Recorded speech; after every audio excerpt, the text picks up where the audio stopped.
મજામાં ને? આજે આપણે પર્યાવરણ વિશે ભણીશું. પાઠ 8 ફરક. આ અધૂરો પાઠ બાળકો આપણે જોવાનો છે. તો સૌપ્રથમ બાળકો આપણે ગયા લેક્ચરમાં આ પાઠ વિશે શું ભણી ગયા, શું શીખી ગયા એ જોઈશું. તો જો બાળકો ગયા લેક્ચરમાં આપણે આ પાઠમાં મોર, સમડી, પોપટ, કાગડો, કોયલ, ગીધ, દરજીડો, કબૂતર, લકડકો, બરાબર, આ પક્ષીઓ વિશે જોયું હતું. જેમ કે માને માથે મુગટ છે, હું નૃત્ય કરું છું, પીંછાનો મને ગર્વ છે, હું તેનું કરું છું. તો આ મોર. એવી જ રીતે મારી લાંબી પૂંછડીમાં ખાંચા છે, હું આકાશે ઊંચે ઉડું છું અને હું ઉંદર ખાઉં છું. તો એમાં આવે સમડી.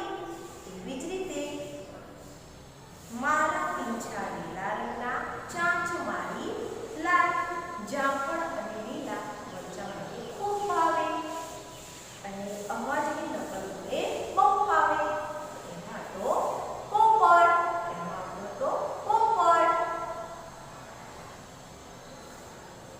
પીંછા મારા કાળા રંગના, કાનો મારો આખો દિવસ કાકા બોલું, રંગ મારો જગ. એમાં આવે કાગડો. હવે જુઓ, હું બોલું છું, બધે જ જોવા મળું છું, મારો અવાજ ઓળખ અપાવે, હું મીઠું મીઠું ટહું છું. તો આમાં આવે કોયલ. બીજું, મરેલા જીવોને ખાઉં છું, ગંદકી સાફ કરું છું, ઊંચે ઉડું છું અને પંખીઓનો રાજા છું. તો એમાં ગીધ. બરાબર, એમાં ચાંચ મારી ચાંચનું સોળે છે, વાહ, પાંદડા સીધી ઘર બનાવ, અનોખું પંખી કહેવાય. તો આમાં આવે દરજીડો. દરજીડો પોતાની ચાંચ વડે પાંદડા સીધીનો માળો બનાવે છે. ચાંચ મારી ગુલાબી છે, પીંછા મારા દીકરા, ઘૂંટણ હું બોલ્યા કરું, હું ઘરમાં મારું ઘર બનાવ. આવે કહું, ઝાડના થડને કાણું કરું, છુપાયેલા કીડાથી પેટ ભરું, આખો દિવસ ટક ટક કરું, લાકડું કામ કરું. તો આમાં આવે લકડકો. તો બાળકો આપણે ગયા લેક્ચરમાં આ બધા જ પક્ષીઓ વિશે જોયું, એટલે આપણને એ તો ખ્યાલ આવી ગયો કે દરેક પંખીને તેમના કદ, રંગ, આકાર, શરીરના અંગો, આહાર, ચાંચ, બરાબર, અવાજ, આ દરેકમાં વિવિધતા જોવા મળે છે. આ બાબતનો આપણને ખ્યાલ આવી ગયો. હવે જો દરેક બાળક પુસ્તકનો પાના નંબર 54.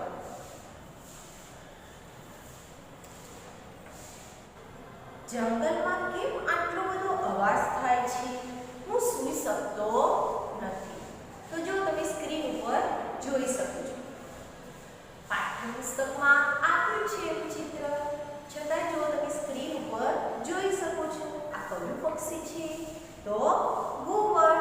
ઘુવડ એવું કહે છે કે જંગલમાં કેમ આટલો બધો અવાજ થાય છે, હું સૂઈ શકતો નથી. કારણ કે ઘુવડ એક એવું પક્ષી છે કે જે દિવસે સૂવે છે અને રાત્રે જાગે છે. રાત્રે જ્યારે બધા સૂઈ જાય ત્યારે ઘુવડ જાગે છે અને દિવસે એ સૂઈ જાય છે. ત્યારે બુલબુલ એવું કરે છે, વહાલા ઘુવડ, બધા જ પંખીઓ પોતાના માટે પ્રાર્થના કરે છે અને બૂમો પાડે છે. ત્યારે જો તમને દેખાય છે સ્ક્રીન ઉપર ઘુવડની સામે બીજું પક્ષી, એ કોણ છે? તો બુલબુલ. કોણ છે? બુલબુલ. તો એવું કહે છે કે વહાલા ઘુવડ, બધા જ પંખીઓ પોતાના માટે પ્રાર્થના કરે છે અને બૂમો પાડે છે.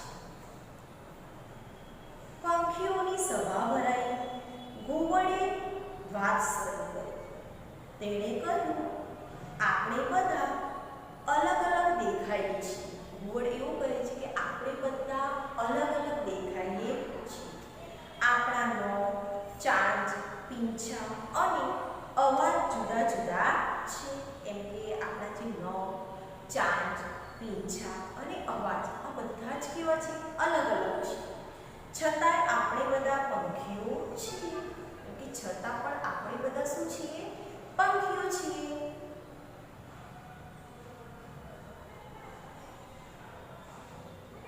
છતાંય આપણે બધા શું છીએ?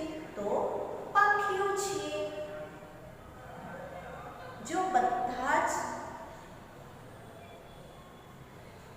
જો આપણા બધાનો દેખાવ સમાન હોય, આપણે સમાન ખોરાક લઈએ અને આપણા અવાજ પણ સમાન હોય તો આ દુનિયા કેવી નિરસ લાગે. ઘુવડ એવું કરે છે કે આપણા બધાના દેખાવ સમાન એટલે કે એક સરખા. સમાન એટલે કે એક સરખા. એટલે ખોરાક પણ આપણો સમાન એટલે કે એક સરખો. અને જો અવાજ પણ આપણો એક સરખો હોય તો આ દુનિયા કેવી નિરસ લાગે. નિરસ એટલે કે રસ વગરની. વિચારો અને લખો. પાઠમાં બતાવેલ કયા કયા પંખીઓ તમે જોયા છે તેમના નામ લખો. આપણે પાઠમાં જોયા બરાબર, એમાંથી તમે કયા કયા પંખીઓ જોયા છે તેના નામ તમારે લખવાના છે બરાબર. જેમ કે મોર, કાગડો, કબૂતર, પોપટ, બગલો, ગીધ, સમડી, લકડ. બરાબર, આ બધા જે પક્ષીઓ છે એમાંથી તમે કયા પક્ષીઓ જોયા છે એના નામ તમારે લખવાના છે. શોધી કાઢો. હવે બહાર જાઓ અને આજુબાજુના પંખીઓ જુઓ. શું કહ્યું છે? શોધી કાઢો. એમ કે તમે શોધી કાઢો. હવે બહાર જાઓ અને આજુબાજુના પંખીઓ જુઓ. તમે બહાર જાઓ અને આજુબાજુમાં શું કરવાનું? તમારે પંખીઓ જોવાના. તમે બહાર કેટલા પંખીઓ જોઈ શકો છો? બરાબર, તમે બહાર કેટલા પંખીઓ જોઈ શકો છો? તેમાંથી કેટલા પંખીઓને ઓળખો છો? તમે બહાર ગયા બરાબર અને તમે પંખીઓ જોયા, પણ તમે જે પંખીઓ જોયા એમાંથી તમે કેટલા પંખીઓને ઓળખી શકો છો? બરાબર, તો અહીંયા જો પુસ્તકમાં એક ફોટો આપ્યો છે. તમે ક્યાં જોયા છે? બરાબર, પછી પંખીનું નામ, પાણીમાં, વૃક્ષ પર, જમીન પર, ઘરમાં, ઉડતા. બરાબર, જગ્યાઓ બતાવે છે. તો આપણે વર્ડમાં જોઈશું. તો જો તમે ક્યાં જોયા છે, પછી અહીંયા શું કરવાનું? પંખીના નામ લખવાના. તમે જે પંખીને જોયા છે તે પંખીના નામ લખવાના. બરાબર, બીજું અહીંયા ખરાની નિશાની કરવાની. જેમ કે પાણીમાં જોયું, વૃક્ષ પર જોયું, જમીન પર જોયું, ઘરમાં જોયું કે ઉડતા જોયું. બરાબર, તો શું કરવાનું? ખરાની નિશાની.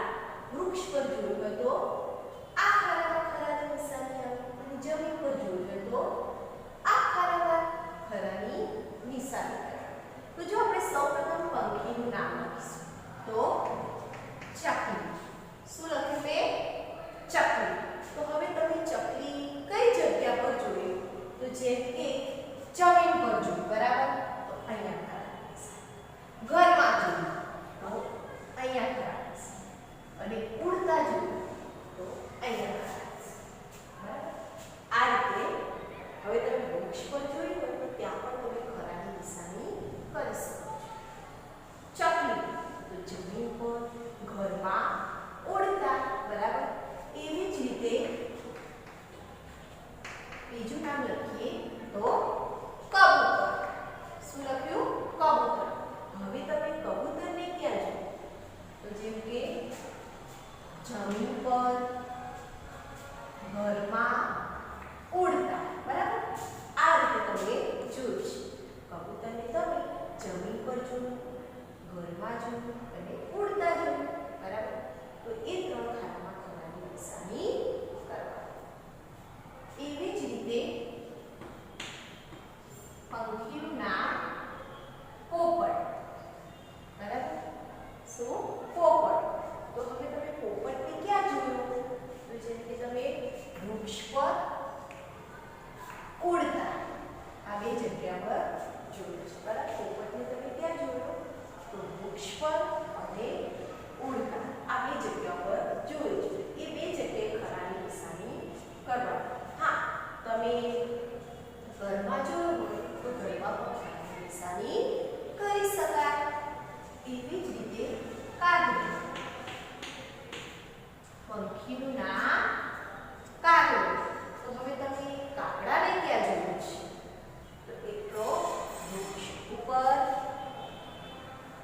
જમીન પર એ ઉડતા. બરાબર, આ ત્રણ જગ્યાએ તમે કાગડાને જોયું છે. બરાબર, વૃક્ષ પર, જમીન પર અને ઉડતા.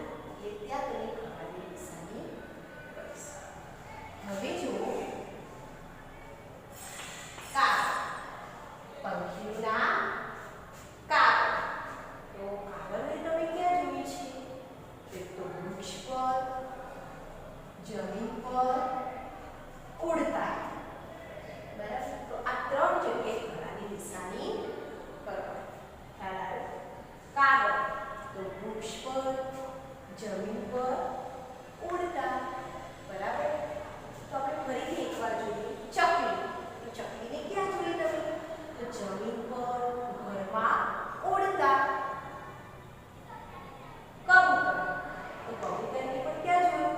તો જમીન પર, ઘરમાં, ઉડતા. બરાબર, પોપટ તો પોપટને ક્યાં જોયું? તો વૃક્ષ પર, ઉડતા. કાગડો તો કાગડાને તમે ક્યાં જોયો?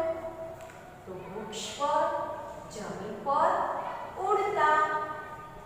એવી જ રીતે કાગળને તમે ક્યાં જોઈ? તો વૃક્ષ પર, જમીન પર, ઉડતા. બરાબર, આ રીતે લખી શકાય. તો બાળકો આમાં તમને ખ્યાલ આવી ગયો હશે. હવે જુઓ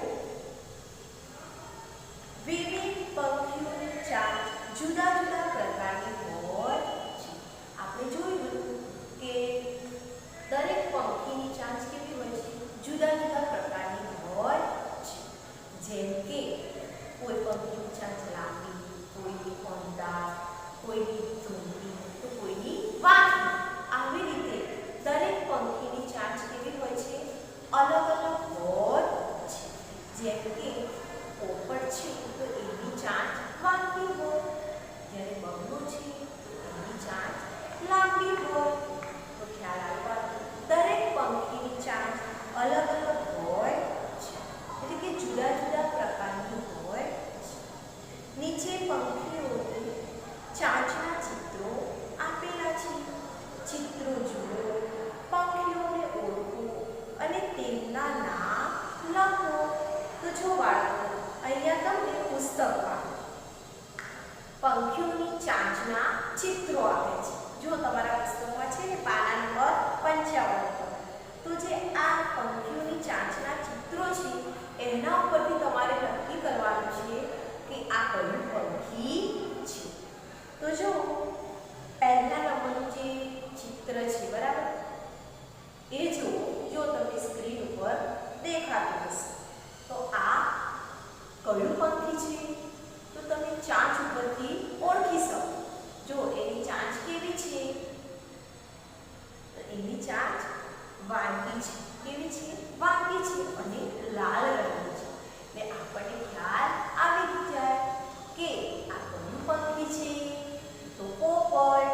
બરાબર, પહેલા નંબરનું જે ચિત્ર છે એ કયું પંખી છે? તો પોપટ છે. હવે જો બીજા નંબરનું ચિત્ર તમને સ્ક્રીન પર દેખાતું હશે. તો આ જે છે એ કયું પંખી હશે? તો જો એની ચાંચ કેવી છે? તમને દેખાય છે? એની ચાંચ કેવી છે? તો એની ચાંચ લાંબી છે. કેવી છે? લાંબી છે અને અણીદાર છે. એની ચાંચ લાંબી અને અણીદાર છે. તો એ કાગડો છે. કયું પંખી છે? કાગડો છે. હવે જુઓ ત્રીજા નંબરનું ચિત્ર. તો આ કયું પંખી હશે બાળકો? તમે એની ચાંચ જુઓ. આની ચાંચ પણ કેવી છે? થોડી લાંબી અને અણીદાર છે. તો તમને ખ્યાલ આપવો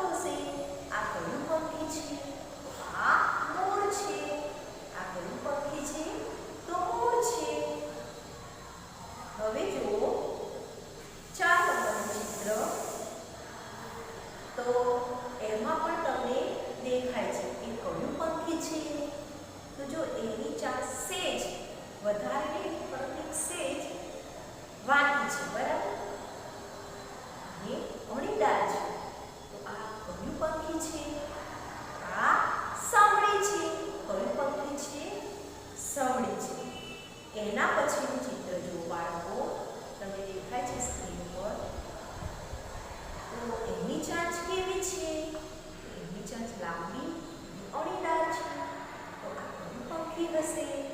તો તમને ખ્યાલ આવી ગયો હશે કે આ બગલો છે. આ કયું પંખી છે? બગલો છે.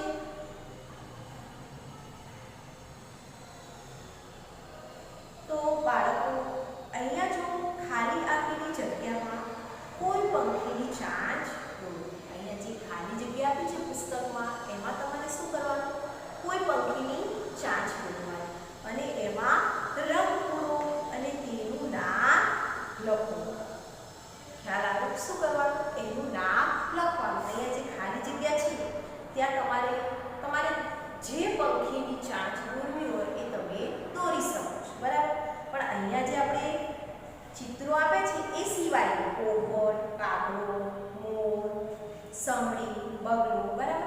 આ જે પંખીઓની ચાંચ દોરેલી છે એ સિવાયના કોઈ પણ પંખીની ચાંચ તમે દોરી શકો છો અને તેમાં રંગ પૂરવાનો અને તેનું નીચે નામ લખવાનું છે. તો બાળકો તમને ખ્યાલ આવી ગયો હશે કે દરેક પંખીની ચાંચમાં પણ વિવિધતા હોય